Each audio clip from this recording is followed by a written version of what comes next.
Wake Up Groundhog by Susanna Hill and illustrated by Jeffrey Ebler. Phyllis was not like other groundhogs. She liked to get up in February instead of in March. She liked to be outdoors instead of indoors.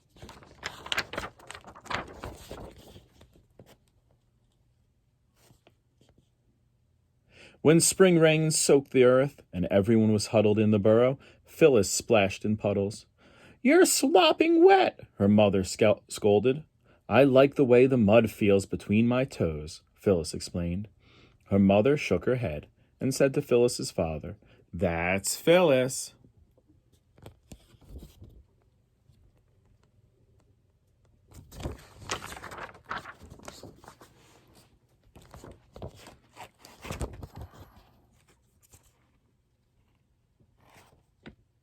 When the stream water rushed icy cold and fierce between the banks, Phyllis went wading. "You'll catch a cold," Aunt Patsy warned. Phyllis's mother just shook her head. "That's Phyllis." When the August sun beat down, turning the meadow brown, Phyllis picked blackberries, warm and sweet.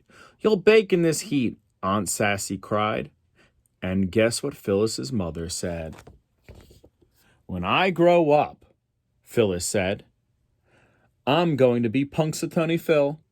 "Don't be silly, dear," her mother said. "Punxsutawney Phil is a fellow." That means a boy. The other grown-ups laughed, but Phyllis knew she could do it, even if no one took her seriously.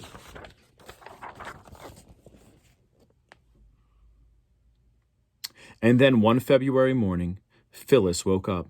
She crawled out of bed and crept up the tunnel. The first light of morning shone at the mouth of the groundhog hole. From the big pine trees came a steady drip, drip, drip of snow melting. Running water whispered in the brook. The air was sharp, but something about it had changed. Spring was coming early.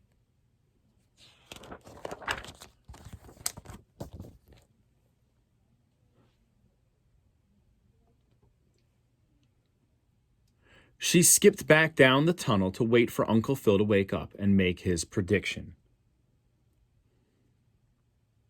"Phyllis, would you quit wiggling?" complained Phil Jr. "Yeah, Phyllis," said Pete. "Some of us are trying to sleep." "How can you sleep when spring is in the air?" asked Phyllis. Phil Jr. looked at Pete. "Only Phyllis would think spring was coming in the middle of winter," he said. "It's not the middle of winter," Phyllis said. "It's Groundhog's Day." But Phil Jr. and Pete were already dozing off.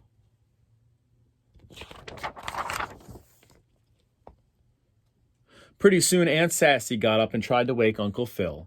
She shook him and tugged his whiskers. She shouted in his ear. Everyone else in the burrow woke up, but Uncle Phil kept right on snoring. "What's all the ruckus?" asked old Grandfather Groundhog. "It's Groundhog's Day," said Aunt Sassy. "And Phil's still asleep. I'm afraid he's getting too old for the job." "I'll do it," said Phyllis eagerly. Everyone laughed. "Punxsutawney Phil has never been a girl," said Pete. "And never will be," Phil Jr. taunted.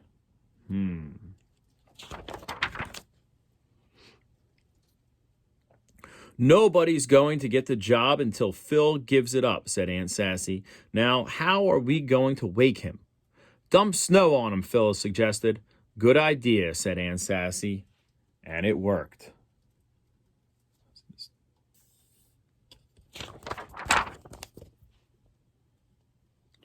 Uncle Phil grumbled. "It's time to get up," said Aunt Sassy. "It's Groundhog's Day." "I'm sleepy," complained Uncle Phil.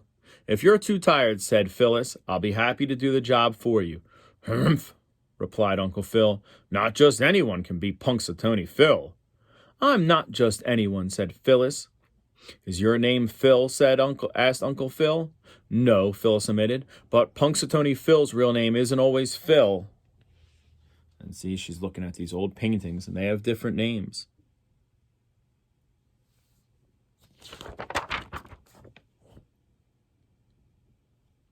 "Yes, well," grumbled Uncle Phil, "but were you born on Groundhog's Day?" was born the day after, Phyllis said. Not good enough, said Uncle Phil. Besides, you're a girl. When the time comes, one of those young fellows will fit the ticket. Phil Jr. and Pete smirked. They can't even feel that spring is in the air, Phyllis said scornfully. We have never had an early spring, said Uncle Phil. In all my years as Punxsutawney Phil, it never happened once. It's going to happen this year, Phyllis said stubbornly. Aunt Patsy chuckled. That's Phyllis, she said. Phyllis wished people would stop saying that.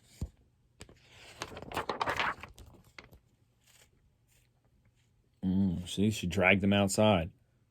Phyllis, come up with me and see what the world looks like in February, said Uncle Phil. Then you'll know that I'm right. Phyllis couldn't believe her luck. They walked up the long tunnel and emerged into the light. Uncle Phil sat up on his hind legs and sniffed the air. Just as I thought, he said. 6 more weeks of winter.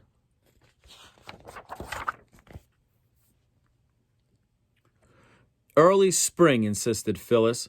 Look at all that snow, said Uncle Phil. Feel the cold. The snow's melting, said Phyllis. The water is running in the brook. Uncle Phil tilted his head and listened. So it is, he said. I don't hear as well as I used to. See the water running?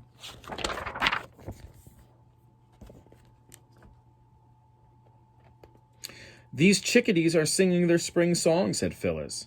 I've never heard the chickadees on Groundhog's Day, said Uncle Phil. And look, Uncle Phil, no shadows. My eyes aren't as clear as they used to be, said Uncle Phil. And don't you smell the sweetness of spring, asked Phyllis.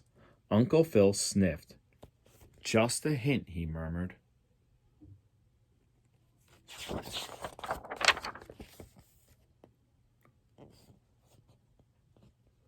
And there's something else, said Phyllis. She had finally figured out what had felt different about the air all morning. Feel the wind? It's from the west, the spring zephyr. Well, I'll be, said Uncle Phil.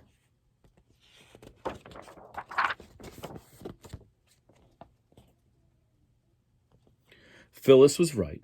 Uncle Phil announced when they returned to the burrow.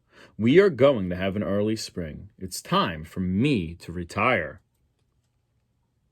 But who will be the next Punxsutawney Phil? Asked Aunt Patsy. I will, said Phil Jr. No, I will, said Pete. Sorry, boys, said Uncle Phil. You missed the signs, too. You can't mean, blustered Phil Jr. Yes, boys, said Uncle Phil. This time, the best Phil for the job is a Phyllis. What about the rules? Whined Phil Jr. and Pete.